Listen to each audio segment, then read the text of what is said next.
Please stop overcomplicating your AI automations. I see thousands of YouTubers creating end-to-end tutorials, but I'm gonna say something that might rub some of them the wrong way. Don't waste your time trying to build with end-to-end. There are much easier ways to build the exact same automations with AI. And spoiler alert, most of these end-to-end tutorials are so you pay for their templates because it's too complex for you to do on your own. In this video, I'm gonna show you what I use instead of end-to-end. And it's so easy that anyone can do it. All right, let's get into it. All right, guys, so the platform I'm going to be using is called Zapier Agents. So you might be familiar with Zapier. It's an automation platform, but they have this amazing feature called Agents, which I'm going to show you in this video and is extremely easy to use, even if you're non-technical. All you got to do is come to the Agents section of Zapier and you could click on New Agent. However, you could see all the different agents that I have created inside of this dashboard here. So let me show you a quick example of one of them. So this one right here is my monthly saving and investment plan. So as you can see, every single month this is triggered, and here is how I went ahead and created this. Literally all I had to do was type in a prompt in order for me to explain exactly what I wanted to do. And then down here, I gave it access to certain data, which are my expenses Google spreadsheet, my AI agent budget Google document, which is basically me breaking down what my budget and what my expenses are. And then a third data source, which is my investing in my saving strategy via Google Documents. I just went ahead and I tagged this data here simply by clicking, / and then connecting it to a different tool. And then as you can see below, I have an action. So it will actually go ahead and send me an email every single month with where I need to allocate all of my money that I made this month based on my expenses and my investing strategy that I gave it. So the way this works is I could either go ahead and trigger this automatically where I come up here and just hit on test agent, then it will go through and actually initiate this workflow, or I could trigger it to where every single month it will actually go ahead and do this on a specific day. All right, let's go back and actually begin building an agent from scratch. That was just an example. I'm going to show you a different use case in this video. If I come to the top left-hand side of Zapier Agents, I could click on create new agent, and we have multiple options here. We have all of these different templates. We have call follow-up, lead gen research, daily expense summary email, outreach agent, lead enrichment agent, which connects to HubSpot. All of these different AI automations that we could build directly inside of Zapier Agents using text prompts like this. As you can see, I could just type in what I'm trying to build, give it different actions and data sources, and it will actually do these things for me. All right, so taking a look at this sales prep agent template, this is how it works. So we have a trigger that is every single day where this will run. And then here's a text prompt that is inside of this agent. Look at all my calendar events for today. And then we give the Google Calendar action for it to be able to actually go ahead and search through our Google Calendar. And all we have to do is literally click and quickly connect our Google Calendar, which will literally take us like 5 seconds. Then from there, it will find all external participation. And then from there, it will find all external participants who are people who have a different email address domain than mine. And it will actually do a web search on each of these different email addresses. Then from there, it will summarize who these people are, where they work, what titles they have, etc. And then it will actually send us a message back in Slack. So as you can see, we gave it the Slack action to actually send us a direct message, and it has this simple prompt saying for each meeting with external participants,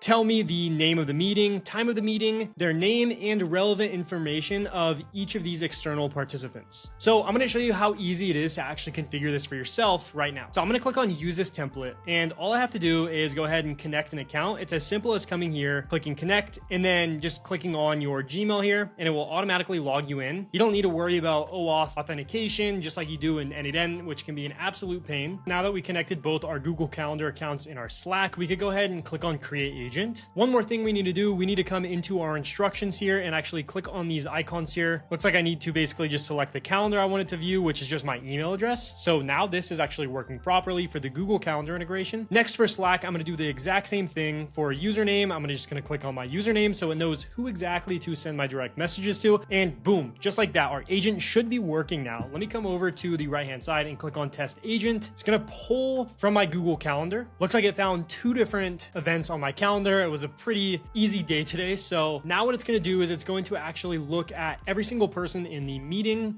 and research each of these people based on their email. So if I click on each of these, you can see who exactly it's researching and what it's doing. The really cool part about this is we don't need to actually give it specific tools or don't need to set up specific nodes inside of end-to-end. It just automatically knows what to do based on the prompt we give it. It's almost like having an intern that listens to our instructions, and then we'll go out and utilize different tools in order for it to complete our actions for us. One thing I didn't mention is the fact that Zapier has 8,000 plus native app integrations directly into their platform, while N8N has less than 1,000. Also, not to mention that N8N has hidden costs that you might not realize when getting started, such as monitoring systems, backup and recovery, as well as their new pricing model, which is basically a success tax, meaning that even if you self-host N8N workflows, they charge you per execution, which sort of goes against what N8N has been offering all along. There's been lots of rave about this online, in the AI space, and some people are pretty pissed about it. So here is the entire Slack message that it wants to send. It went ahead, researched every single person in under about 1 minute, and it's now asking if this is approved for it actually to go and send this message. So let me click approve, and now it will actually send this Slack message to me. And here we go, just like that, we have this notification from our Zapier app with our meeting link, our time, and then all of the participants of our meeting right here with a breakdown on who they are, what businesses they have, and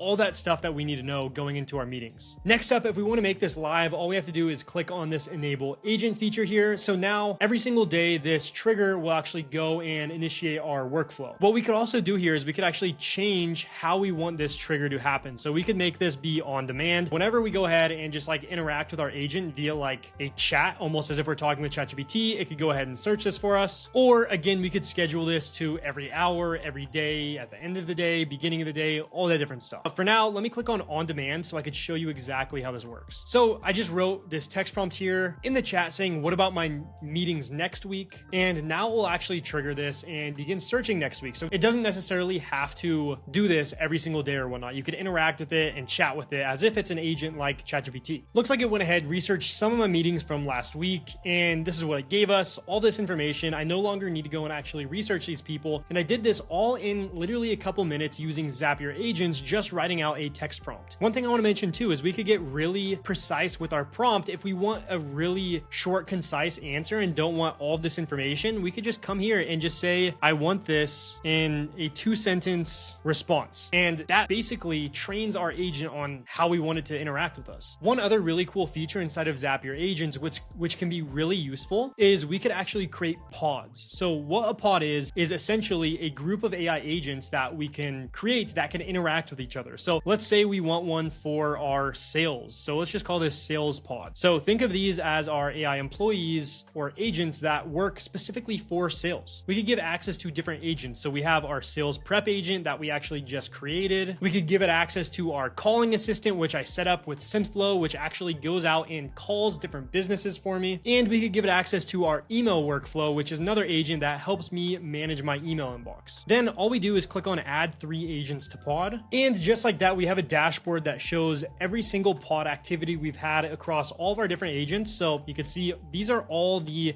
agent actions that happened today. There are a ton because this automatically categorizes my email inbox for me. It almost works as if I have my own personal assistant managing my emails. And then you could see the workflows that actually need action. This basically means it needs our input in order for it to move to the next step. There we have it, guys. One more thing I want to mention is that our agents have access to all of these different tools. So you could see we have up to 7,000 plus apps that we could actually integrate directly with using Zapier. So that is what makes Zapier agents so easy to use, because we don't need to configure each of these like we need to inside of N8N. Instead, we could come here and just click on any of these apps that we use. Let's say that we use HubSpot, for example. We could come here and we have all of these different actions that it could actually do for us. We could have it find a ticket. We could update contact subscription preferences, add contact to list. There are literally like tens of thousands of different actions that this can do for you, or we could actually have it find different data. So we could have it get a contact, get a company, all that different stuff. So this is why Zapier agents is so easy for anybody to use, and why I really recommend it to anybody getting started with AI automations. All right, guys, hope you guys got some value from this. If you guys want to try Zapier agents, there is a link in the description below. Subscribe to the channel for more AI tools like this that I cover for non-techies. I try to simplify everything you see on YouTube so you don't spend time overcomplicating things, like using some of these tools that are a bit too complicated for everyday people. With that being said, thank you for staying to the end of this video, and I'll see you guys in the next one.